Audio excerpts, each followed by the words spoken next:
పూర్తి వివరాలు చూసే ముందు మా ఛానల్ ని సబ్స్క్రైబ్ చేయడం మర్చిపోకండి. శ్రీ గురుభ్యో నమః.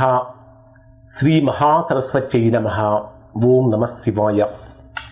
నారాయణ శాస్త్రి ఆస్ట్రాలజీ ఛానల్ వీక్షిస్తున్నటువంటి ప్రేక్షక మహాశీలకు స్వాగతం, సుస్వాగతం.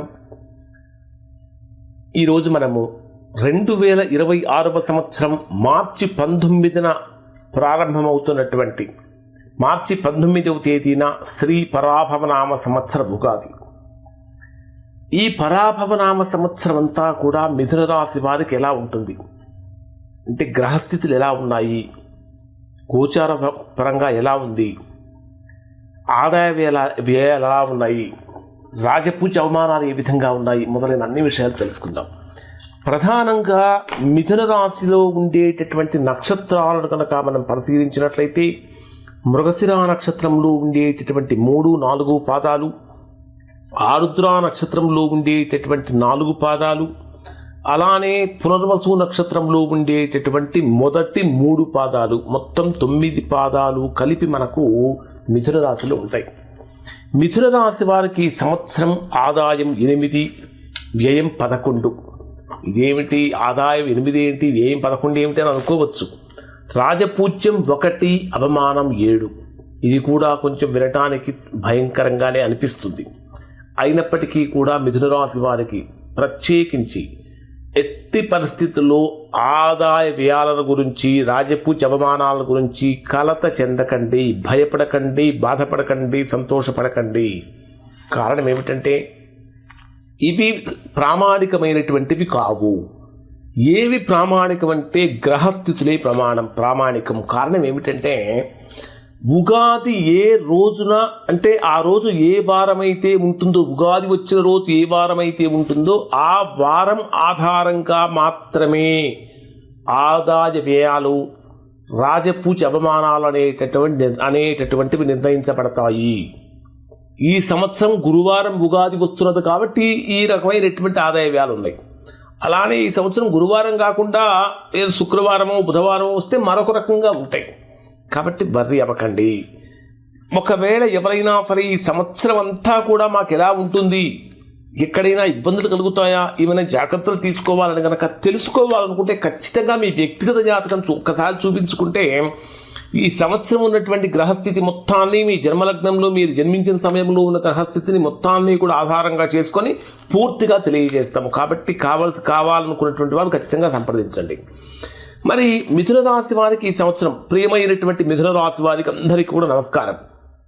ఈ సంవత్సరం 2026 సంవత్సరం మార్చి 19న ప్రారంభమయ్యేటటువంటి పరాభవనామ సంవత్సరం మిథున రాశి వారి జీవితంలో అనేకమైనటువంటి మార్పులు, అనేక అవకాశాలు తీసుకొస్తూ కొన్ని పరీక్షలతో కూడినటువంటి సంవత్సరంగా ఇది ఉండబోతుంది. అనేక రకాలైనటువంటి మార్పులు వస్తున్నాయి, కొన్ని అవకాశాలు వస్తున్నాయి.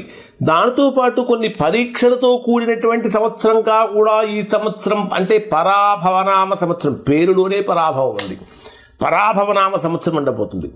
ఈ సంవత్సరం ప్రారంభంలో గురుడు ఎక్కడ సంచరిస్తున్నాడు, మీ జన్మరాశిలోనే సంచరిస్తున్నాడు. ఎప్పటి వరకు ఉంటాడు, జూన్ 1వ తేదీ వరకు మీ జన్మరాశిలో ఉంటాడు. ఆ తరువాత అంటే గురుడు మీ జన్మరాశిలో సంచరించేటప్పుడు ఏం జరుగుతుందంటే, ఆత్మవిశ్వాసం పెరుగుతుంది, కొత్త కొత్త ఆలోచనలు వస్తూ ఉంటాయి, జీవితంలో కొత్త కొత్త మార్గాలు కనిపిస్తూ ఉంటాయి, అన్ని బ్రహ్మాండంగా ఉంటాయి. జూన్ 2వ తేదీ నుంచి అక్టోబర్ 31వ తేదీ వరకు గురుడు మీ జన్మరాశికి ద్వితీయ స్థానము, ధనస్థానము, కుటుంబ స్థానము, వాక్స్థానం అయినటువంటి కర్కాటక రాశిలో ఉచ్చ స్థానంలో ప్రవేశిస్తాడు. ఇది జూన్ తర్వాత కర్కాటక రాశిలోకి ప్రవేశించడం వల్ల మిథున రాశి వారికి ఆర్థిక పరమైనటువంటి విషయాలు చాలా బ్రహ్మాండంగా ఉండే అవకాశం ఉంది. చేసేటటువంటి వృత్తి, ఉద్యోగ, వ్యాపారాలలో స్థిరత్వం కూడా పెరుగుతుంది. అక్టోబర్ 31 తర్వాత గురుడు సింహరాశిలో సంచారం చేయటం వల్ల ప్రయాణాలు, కొత్త కొత్త ప్రయాణాలు, కొత్త కొత్త పరిచయాలు, కొత్త కొత్త అవకాశాలు కూడా పెరిగే అవకాశాలు ఉంటాయి. రాహువు కుంభరాశిలో సంచారం చేయడం వల్ల విదేశీ సంబంధాలు, ఉన్నత విద్య ఇవన్నీ కూడా పెరుగుతాయి. కేతువు కూడా ద్వితీయ స్థానంలోనే ఉన్నటువంటి కారణం చేత వాక్స్థానం కొద్దిగా జాగ్రత్త, అంటే తృతీయ స్థానంలో ఉన్నటువంటి కారణం చేత కొంచెం జాగ్రత్తగా చూసుకోవాలి. డిసెంబర్ 6వ తేదీ తర్వాత ఎప్పుడైతే మీ జన్మరాశికి 2వ స్థానం అయినటువంటి ధనస్థానంలో, వాక్స్థానంలో కేతువు యొక్క ప్రభావం ఉంటుందో అప్పుడు మాట్లాడేటటువంటి మాట మీద కొద్దిగా జాగ్రత్త, కంట్రోల్ అనేటటువంటి అవసరము.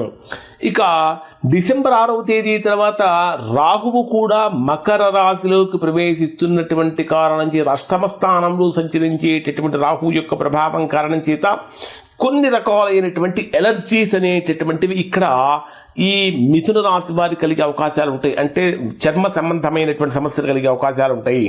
కానీ శని మీనరాశిలోనే దశమ స్థానంలో, కర్మస్థానంలో, వృత్తి స్థానంలో, ఉద్యోగ స్థానంలో, వ్యాపార స్థానంలో శని యొక్క సంచారం అనేటటువంటిది కష్టపడి పనిచేసినటువంటి వారికి శని భగవానుడు బ్రహ్మాండమైనటువంటి గుర్తింపునిస్తాడు.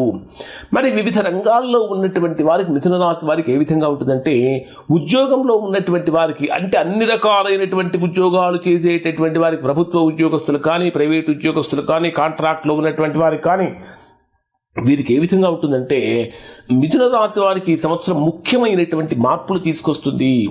ప్రారంభంలోనే కొత్త కొత్త బాధ్యతలు అనేటటువంటి వస్తూ ఉంటాయి.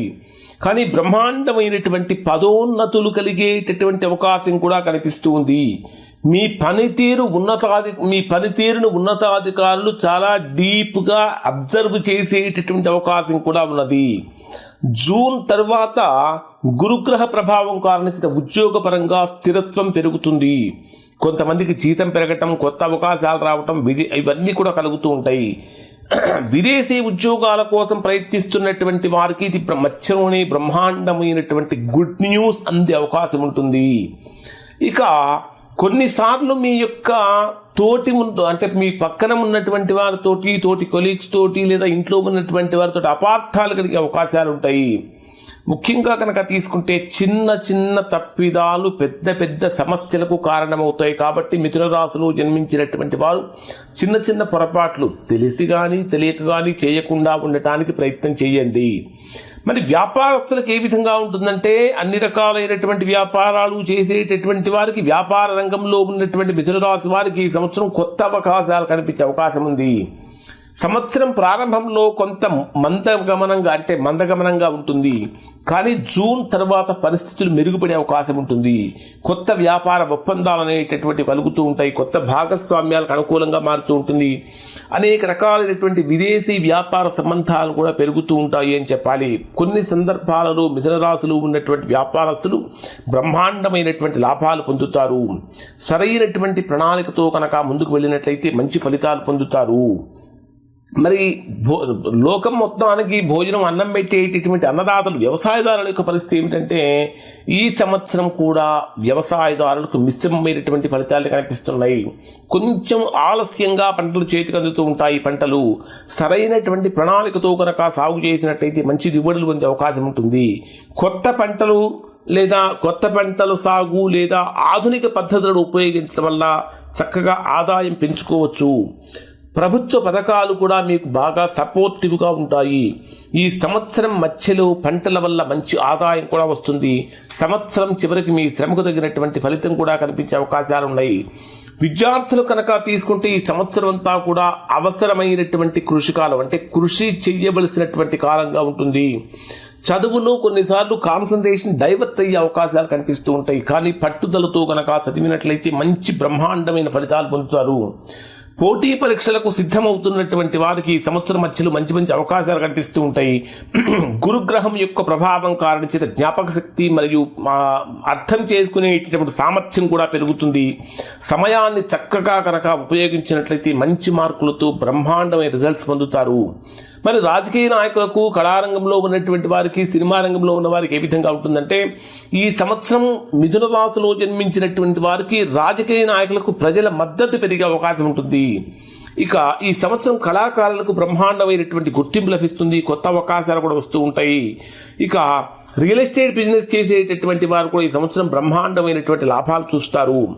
నిరుద్యోగులుగా ఉన్నటువంటి వారికి ఈ సంవత్సరం ఉద్యోగపరంగా కనుక తీసుకుంటే కొత్త కొత్త అవకాశాలు వస్తూ ఉంటాయి. ప్రయత్నాలు కొనసాగిస్తూ ఉంటే బ్రహ్మాండమైన ఫలితాలు పొందుతారు. గృహిణులకు ఈ సంవత్సరం బాధ్యతలు పెరుగుతూ ఉంటాయి. ఓవరాల్గా కనుక పరిశీలించినట్లయితే ఈ సంవత్సరం మిథున రాశి వారి యొక్క లక్కీ నెంబర్స్ 3, 5, 7 అనేటటువంటి లక్కీ నెంబర్స్. లక్కీ కలర్స్ కనుక తీసుకుంటే green colour, yellow and light blue ఇవి వీరికి అనుకూలమైన రంగులు. లక్కీ డేట్స్ కనుక తీసుకుంటే 5, 14, 23 అనేటటువంటి వీరికి లక్కీ డేట్స్ అనే అదృష్టపు సంఖ్యలుగా చెప్పవచ్చు. ఇవి మిథున రాశి వారి యొక్క పరాభవ నామ సంవత్సరం యొక్క ఫలితాలు. శుభం.